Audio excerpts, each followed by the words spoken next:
Okay, ladies and gentlemen, good evening. We're back again with today's live chat, hanging out with Brother Vincent.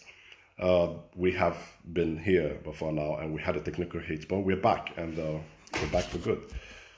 Today, like I told you, we are going to be having a follow up chat with doctor, a frontline medical practitioner, Ngozi Oluikpe Baez, based in the US, who comes here to share her COVID-19 vaccine experience. She's been here before, she's done it before, and we are just doing a follow-up to know what it's like taking that vaccine, and for us to all understand too that it's important for us to take this vaccine, and there's nothing wrong with anyone taking this vaccine. Avoid the conspiracy theories making the rounds that COVID-19 is not real. It's actually real. Okay, we have her joining us right now. Just hold on a moment.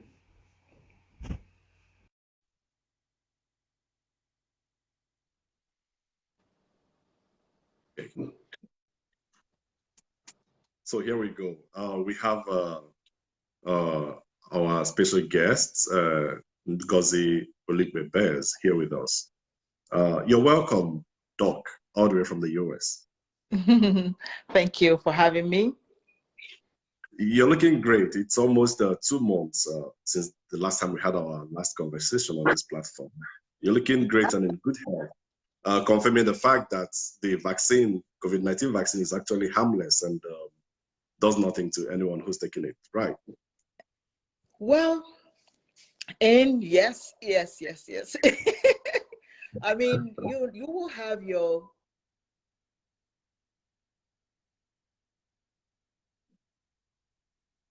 general muscle ache, some weakness, some fever, but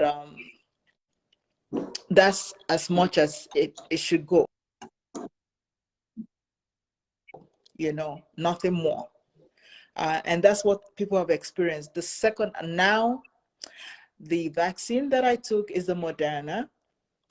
Okay. And people were kind of afraid of the second one because some of them said, oh, I felt like I was gonna die, Yeah, but it's something transient. It hasn't led to being, really sick with COVID and, dying of it. So I am Okay, good. so have you taken the second one, the second shot? Yes, I have. I took it. It's almost 4 weeks. Yeah, beginning of February. Yes. And what was the experience like? Was it a lot different from the first one? Did it hurt? Yes, a little different from the first one because Tara, quiet. It's different from the first one because yes, I did feel some tiredness, weakness, That's it. Muscle aches, but that's about it. And that's normal with every vaccine that has to. That's normal. You have to feel something. Oh, okay. Thank you very much for that experience. And you also told us that you took the Moderna version, right? Yes. But how exactly does it work? Does it keep the body immune to the virus, or does it, and for how long does it even keep the body immune to the virus, if I may ask? Well, first, it like I said the last time, for you to understand what vaccines do, it does not cure the disease. It just Okay. prepares your body for the happenstance that you get, your body gets in contact with that virus or whatever. Your body, your immune system, the soldiers of your body will know how to fight it, so that even if you get it, you will not be so sick. You will not die from it. That's the idea of having the vaccine. As for how long, well, and then when you take it, takes about a couple of weeks, 3 weeks, and then we have to take the second one. So it takes a while before this kicks in. So that means that you might take the vaccine, which has happened, and you end up having the COVID. You didn't get the COVID because of the vaccine. It's because it's taken a while for that, what the immune system is supposed to do. It takes a while before it kicks in. So if you take it, you're supposed to still continue doing all the social distancing, wearing your mask and washing your hands. You have to do all that stuff because you're still, even as we have taken it, and I'm past the time I should be immune right now. But I am still wearing my mask. I'm still social distancing. I'm still washing my hands, because remember, we're still learning this thing. It's not, oh, we know all about it. It's not like HIV that we now understand fully, and other ones that have gone by. So we're still in the process of learning. Scientists are still studying and all that, Yeah. Oh, okay. But many think that this drug is actually used to revive or treat people who are already infected. How true is that? I just said that no, no, Okay. it's Oh, not, okay. doesn't treat the disease. No, okay. And the last time you were here, we talked about the mutative abilities of the virus. Mm-hmm. Uh, how has this been, especially the reaction of this new variant to the vaccine that is available? How has it Well, been reacted? I am going to say from what I hear from CDC, from the experts, they Okay. say Pfizer actually say that their own vaccine is good, it can prevent, can fight the variant, is strong enough. I'm not sure about Moderna, but Pfizer says so. And listening to the team that's handling this COVID, the experts, they're saying that they're saying, because before they were not sure, but they are saying that yes, that this is good enough to, do what it's supposed to do for the variants. Oh, okay. That's good to know. I also noticed that a lot other countries have joined the League of Manufacturers of the vaccine. I know India has come into the picture. China has come into the picture. Mm-hmm. And I think Belgium too. Now, Mm-hmm. does this signify an end to the pandemic within the shortest possible notice? We hope, we pray, we're praying. As a matter of fact, I will think that our numbers are coming down. People are still dying, but the numbers are not going up. It's coming down, nationwide. We're praying that this is going to, what we're doing is the right thing. We will know the answer to that by the end of this year, hopefully. Wow. But until then, we still need to continue to do what we're doing.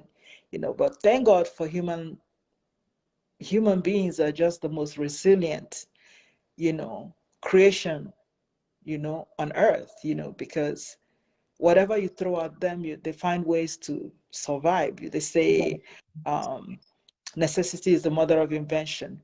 Who knew Exactly. that people going to school will have to do it from online, from home? Who know my daughter is in medical school, she's doing it from home? Who knew? Who knew that we worship from home? You know, who knew? Um, Human being, we're resilient. We can adapt. So, but let's pray that this passes. But as this passes, we have new norms now. We have new ways of doing things, new ways of going to parties, still new ways of communicating with each other. So, yeah. Yeah. Much as we much as we are able to adapt to the situation, it's still difficult, having to wear masks, having not to hug your friend and slap backs and shake hands and stuff. Is there hope that life would ever return to normal, There is hope. um, There is hope. There is where hope. we We could stay always have without our hope. masks? Oh well. Always have hope. That's part of being alive. Always have hope no matter what. So, yes, there is hope. But the thing of it, when I was talking to a pulmonologist, and he said that amazing, do you know what we have not had? Because during this period, we have a lot of cases of the regular flu that we deal with, you know. But because we've been wearing masks, we haven't had those cases. We haven't had those cases of the flu. Instead, we had the COVID, you know, because, yeah. So, in as much, don't worry, we find ways. We find ways. I've seen people even have it was a wedding, and I saw them have the face shield. It was a face shield, so you could see their faces, their beautiful smiling faces, you know, and you know, they didn't social distance, but at least they had that one, you know. Come think of it. You talk about face shield. Come think of it. How much does this face shield protect one against the mask? Because some people think that if you're wearing a face shield, you could still have air, you know, pass through this open Yes, space. if the mask and the face shield is perfect. Okay. The face shield is directional. You know, Okay. if the person is in front of you, yeah. But they're right, because those particles can just pass from, you know, underneath, Exactly. unless that face shield is like really sealed around you, you know. But face shield is good if social distancing is done, but Yeah. the mask is always important. Is Wow. the big. It's going to be a hell of a job having to wear the mask and the face shield all together. Well, that's what we do. That's what I do. At, I at think the at the job, I wear the face shield, I wear the mask and the face shield, especially when I'm going to see patients, whether I know whether they have it or not. It's for their protection, it's for my protection. exactly. So we wear that all the time. Yeah, this is my work week, and that's what I'm gonna do. It's very important. Anyway, one has to be alive to, you know, do other things to fight the pandemic. Let's drift away from COVID-19 a little bit and take a look at a new development that happened back home in Nigeria, where the Nigerian Senate made a move to ban bleaching creams from the market, because they talked about the fact that many people are embracing, you know, bleaching creams. A lot of people you see today, which is true, by the way. You see someone in the morning looking dark, in the evening you see the person looking so fairer than a white Briton. And you begin to wonder, how did this happen? And the Nigerian Senate made a move the motion. Someone move the motion to ban the bleaching cream, citing health implications. What's your take on this as a medical practitioner? Okay, I'm going to go away from the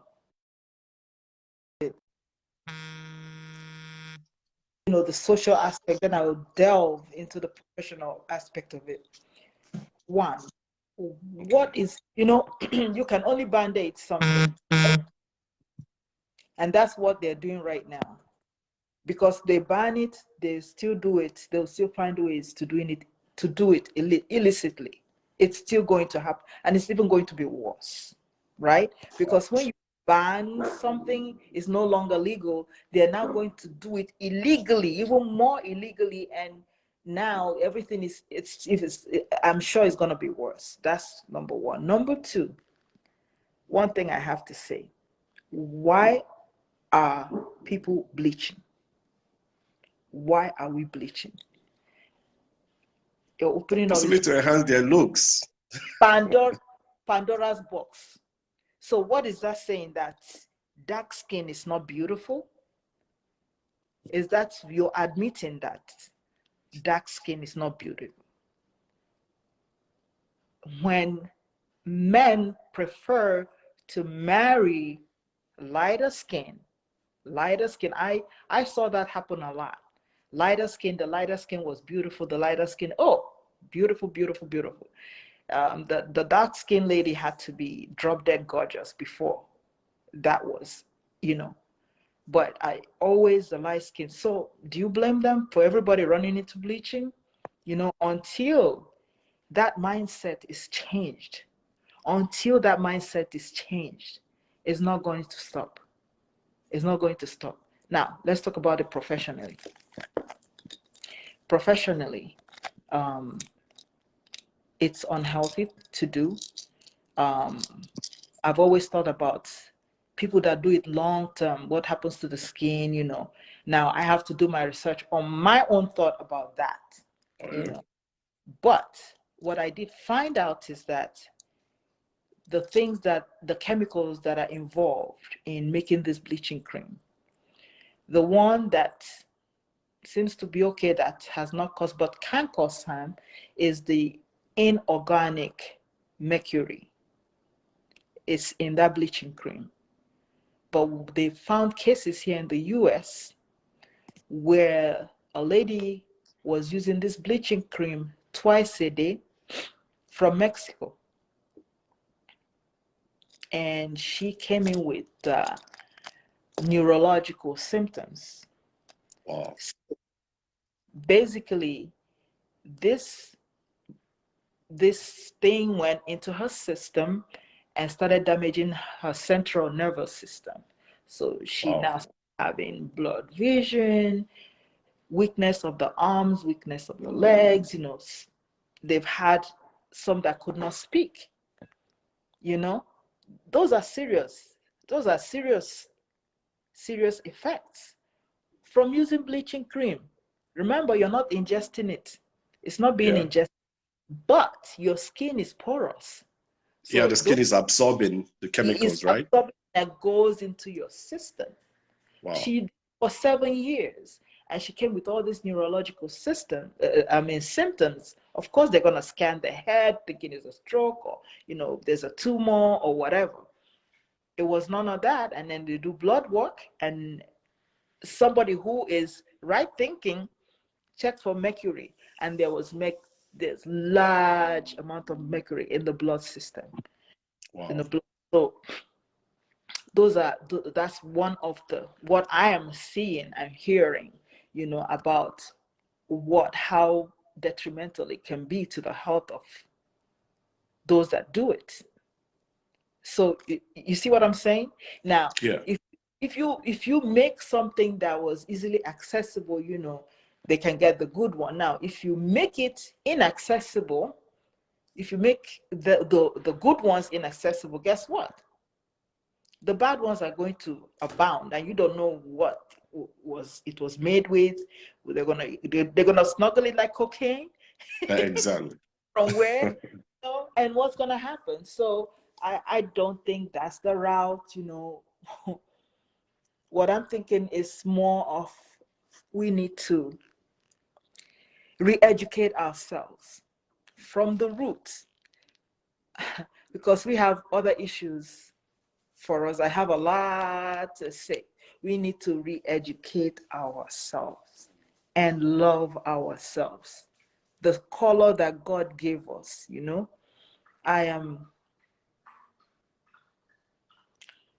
am, you know how old I am. You might not know, right? But you have an idea, don't you? I have an idea, but You I'm have not sure. You have an idea, because I think even my younger brother is a little older than you, or you're about the same age, you know. But look at you too. Look at you. At least you are over 40, if I should say. But look how good you look. Now bring your counterparts with the lighter skin, you know, the white skin that we're chasing. Bring a woman the same age as mine that has not done any Botox or whatever. I have done no Botox, I have done no fillers, I haven't done anything. Bring her by my side. Are you still looking this good? Oh, I'm not saying, you know, I'm just saying, you know. I'm not, but I'm saying, you know, there is beauty in this God-given gift, this skin that we have. True. It does not age easily. We should learn to love it. You know, we should re-educate ourselves, love ourselves. You know, it's a disease. Until we start from there, this problem will continue, as many other problems are continuing. You know, there are other things we can talk about, things that people wouldn't want to hear, but it's the truth. We have to start speaking the truth. You know, when we know what the problem is, then we can start from there, right? You know. Exactly. Yeah.